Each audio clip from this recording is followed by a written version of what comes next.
Coming up on Cronkite News, a 24-hour online fundraising event happening today aims to raise millions of dollars for nonprofit organizations statewide. Plus, what an Arizona task force is doing to handle the alarming number of missing and murdered Indigenous women. And later, another ring to the Hurley name. Catch the moment the Hurley brothers celebrate following UConn's national championship. Cronkite News starts now. Good evening and welcome to Cronkite News on Arizona PBS. I'm Maria Hobbs. And I'm Brianna Steele. Thank you for joining us. Today is the 11th annual Arizona Gives Day. The Alliance of Arizona Nonprofits and Arizona Grant Makers work together every year to raise money for nonprofits across the state. Cronkite News reporter Tabitha Bland tells us what challenges nonprofit organizations are facing this year. Within the past few years, Arizona nonprofits have faced a new challenge: inflation. In Arizona, inflation rates increased by 8.5% in the last year, according to the U.S. Bureau of Labor Statistics. Nonprofit organizations see the impact in many ways. Helping Hands is a nonprofit organization that provides resources to Arizona foster families. They are participating in Arizona Gives Day. And so I think we're hearing a lot of that.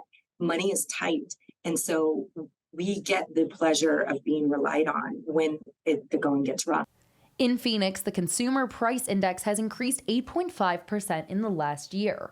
Food prices are up 2.7%. We need easier, better ways for us to purchase goods. Right now, we are in a situation where we have seen a triple increase of families coming through. Helping Hands provides supplies to foster families.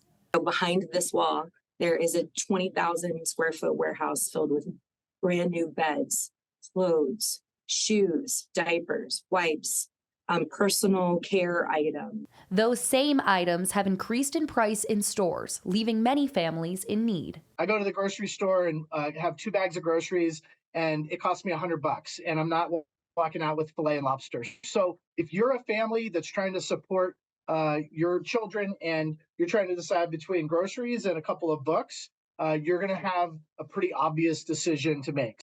The funding for these nonprofits is donation-based, which is why Arizona Gives Day is important to them. Arizona Gives is really trying to help people understand the impact that even small amounts of gifting and philanthropy can have on our communities.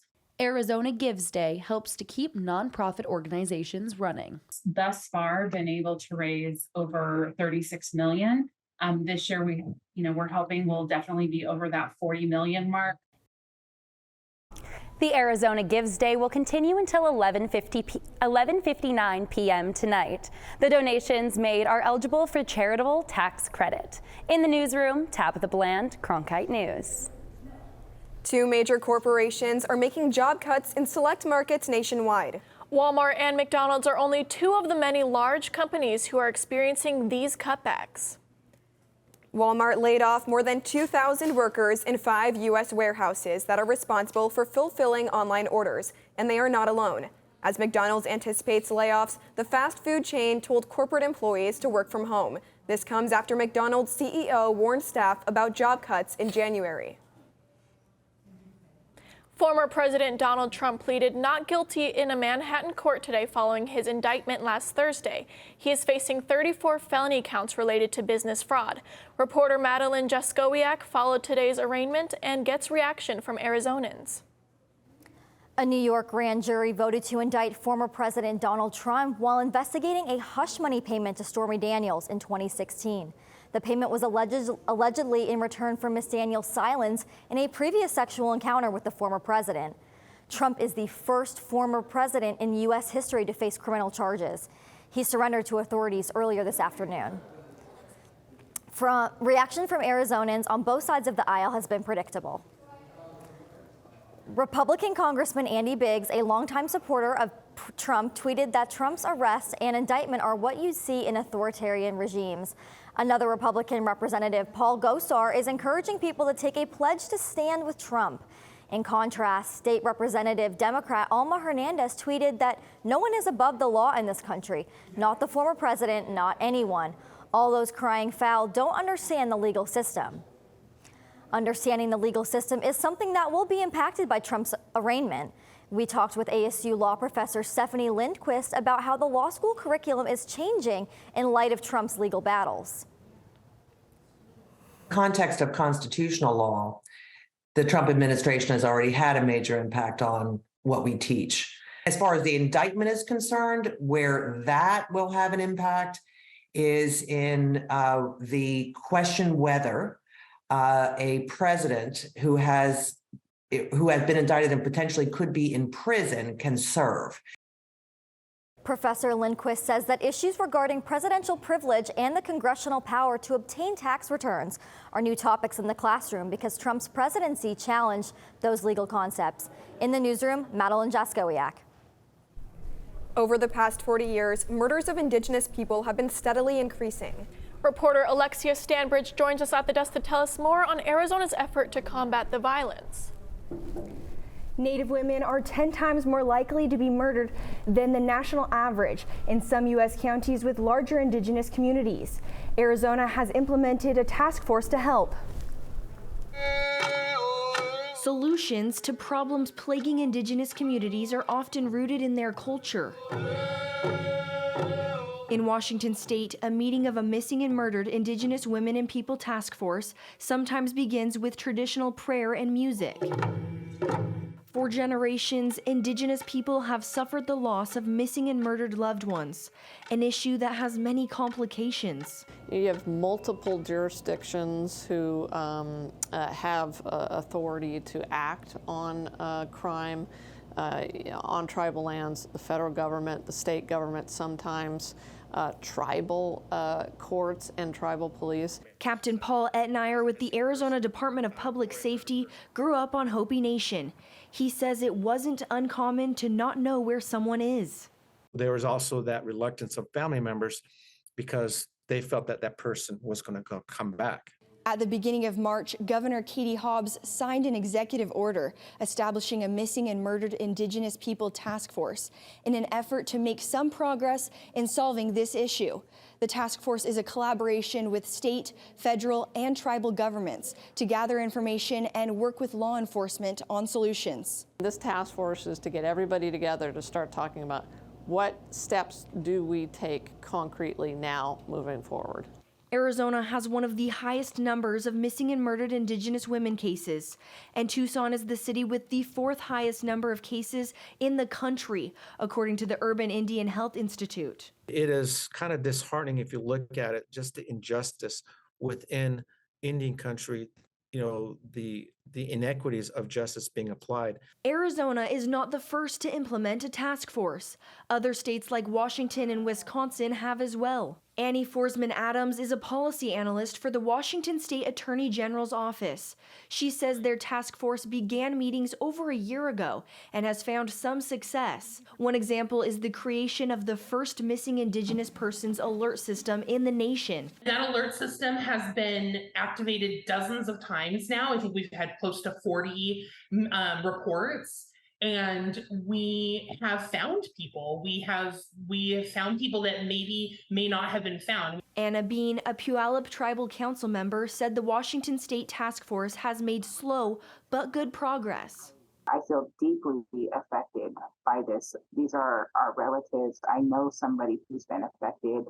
And so for them, I carry this work so that they don't have to carry it alone. However, one big issue facing all of the task forces is the lack of accurate data, said Etnier, who is on the Arizona MMIP task force. There's not a lot of data that's out there. So do we truly know the whole scope? I don't believe so. But Arizona Attorney General Chris Mays, who is also on the Arizona task force, is optimistic. I think we have to see progress. I mean, we can't allow this to continue this way. And everyone agrees that any solutions must be rooted in Indigenous culture and history, with their voices being heard.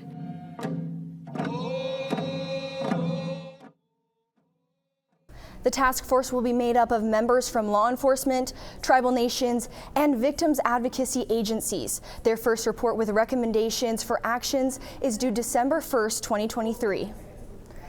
When I spoke with representatives from Washington State, they recommended that Arizona make sure to include families and survivors as much as possible into the work.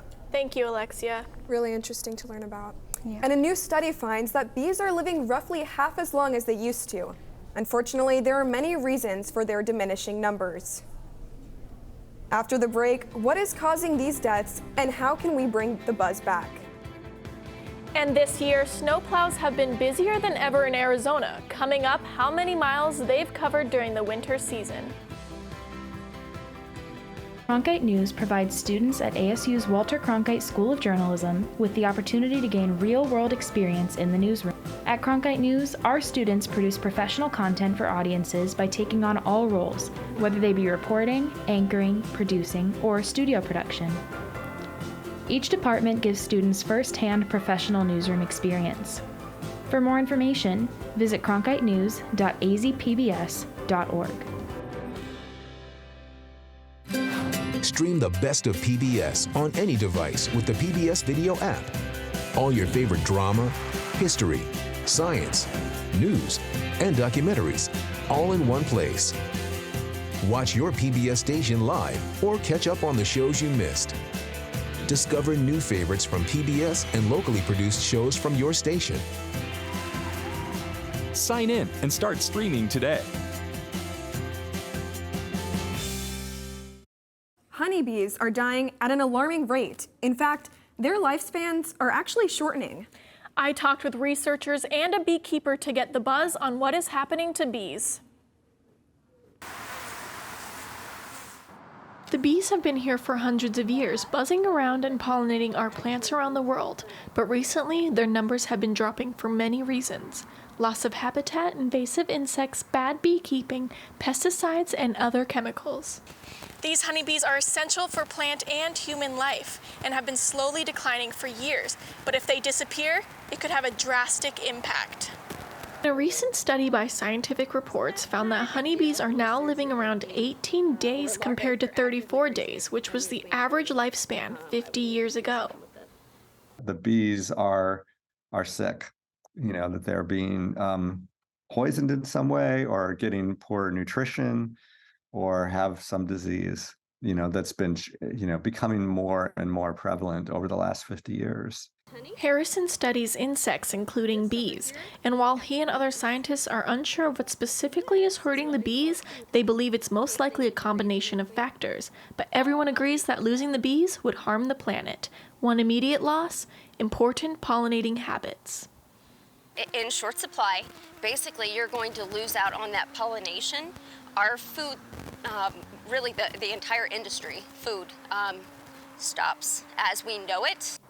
Honeybees are pollinators critical for our sustainable agriculture, environment, and keeping our planet beautiful and healthy. But the world hasn't been treating them that way. But we can help by keeping and maintaining our own bees or growing pesticide-free, bee-friendly gardens. If you see a bee out and about, just look at it, enjoy it, but let it do its thing. It's probably not coming for you. The bees are just trying to live and create a living world. According to the Arizona Department of Transportation, snowplow drivers have logged more hours and miles than last year. This comes due to this winter season's record-setting storms that hit the high country. With their fleet of 200 snowplows, ADOT covered 1.2 million miles this winter season to clear state highways, and ADOT's trained snowplow operators logged more than 66,000 hours, roughly doubling the miles and hours of the 2021 to 2022 season. ADOT wants you to know if you need to check on highway conditions, you can call ADOT at 511 or check out their travel information site. Speaking of snow, when are we finally going to see those rising temps across the state, Brianna? And boy, isn't it hard to believe it's April with cold weather like today. Ariana Ariza is in the Cronkite Weather Center with this week's forecast. Earlier today, we experienced chilly weather, dusty clouds, and some pretty chilly weather. We're going to see those temperatures dropping down this evening to 53 at 10 p.m., where you're definitely going to want to bring a jacket because it's going to be very chilly tonight.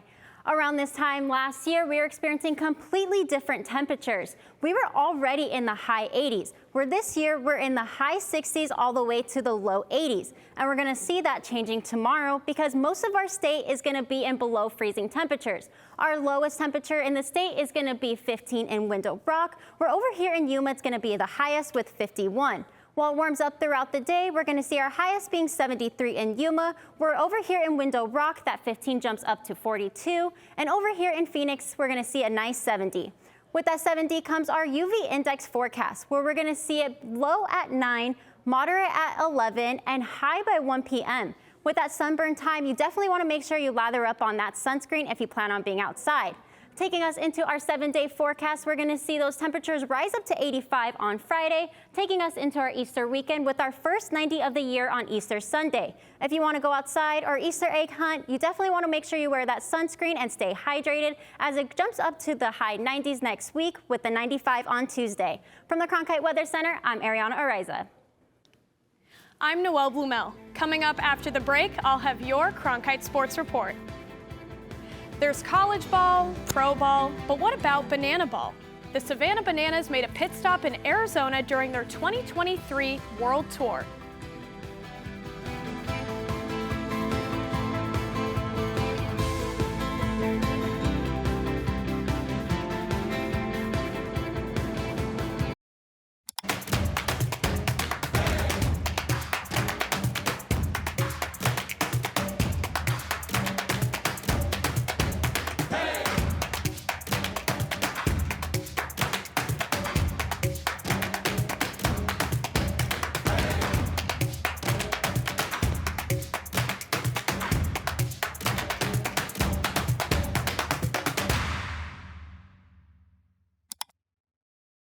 When you support Arizona PBS, you plant a seed. Seeds that provide educational outreach in our community. Seeds that put our digital resources to work. Seeds that foster the trusted news coverage you expect from PBS. And seeds that continue the amazing PBS programs you love. But our garden can't keep growing without your support. Visit our website to see all the ways you can help our garden grow.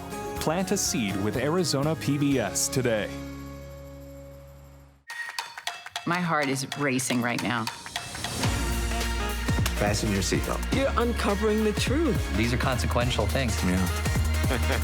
Oh, look at everybody. I feel the presence of all these people. I've got history. No. I wish my mom could be here to see this. Amazing. It's like the most vital stuff, right? Tuesdays on Arizona PBS.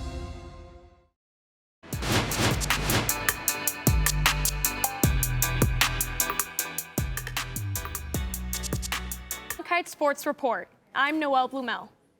One of the hottest tickets in the country is none other than a Savannah Bananas baseball game. The Bananas were originally a part of the Coastal Plain League, which was a summer collegiate league. But in 2022, they made the jump to playing banana ball year-round. Our Sammy Miller has more from Scottsdale Stadium.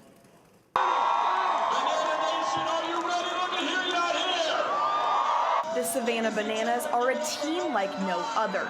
Part baseball, part circus, and a full fan experience. Banana Ball. They call it the greatest show in sports.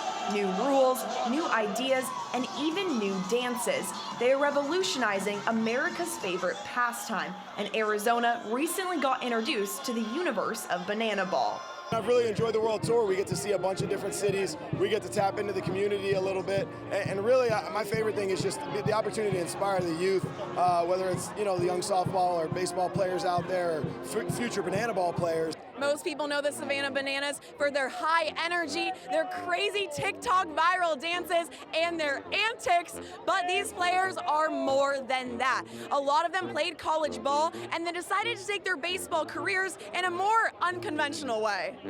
People tell us that this doesn't work unless the baseball is good.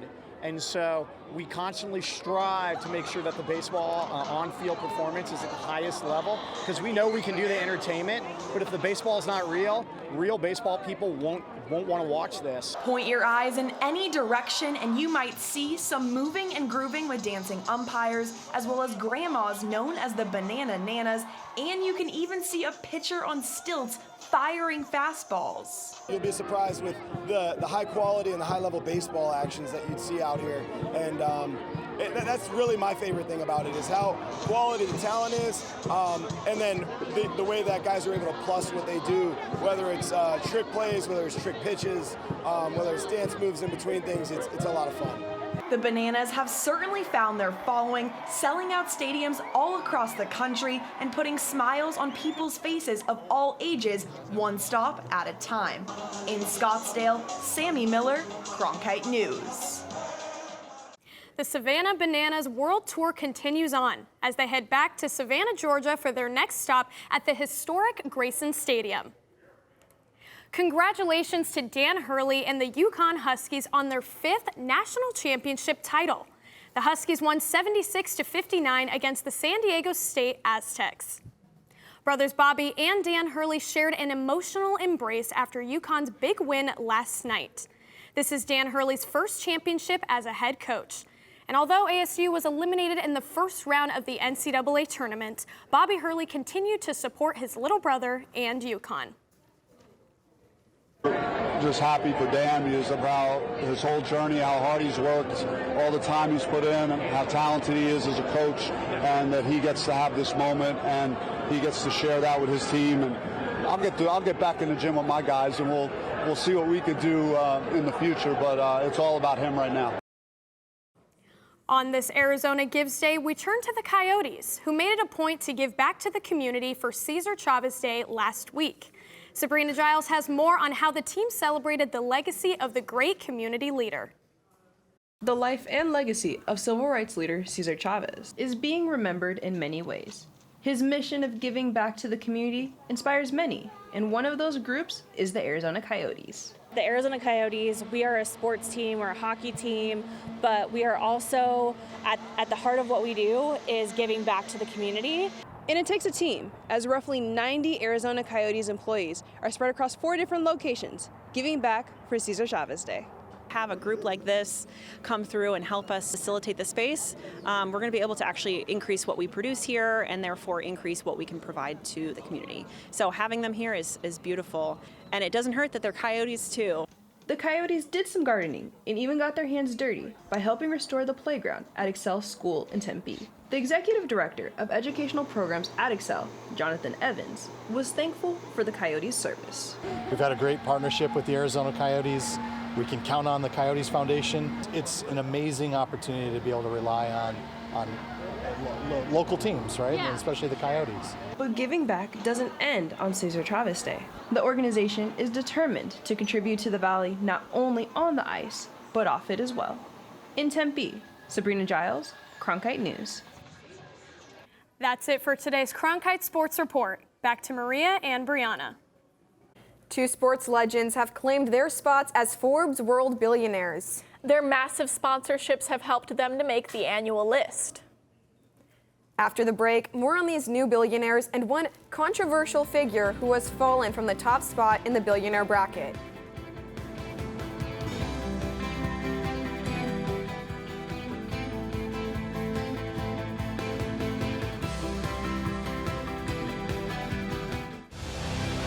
Now streaming on the PBS app, the definitive collection of documentaries from award-winning filmmaker Ken Burns.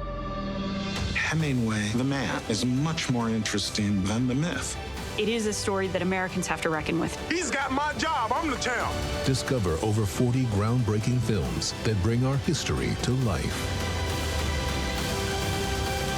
Stream the Ken Burns collection now with Passport on the PBS app.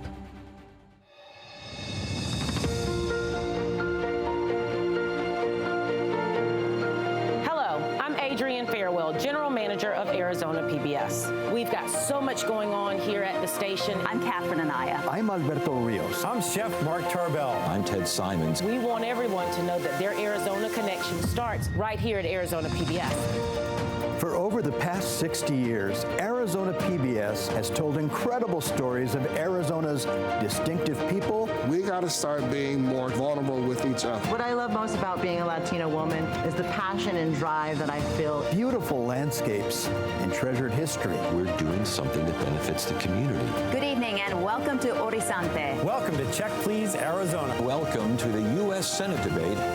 The recipient of the Emmy is Arizona PBS.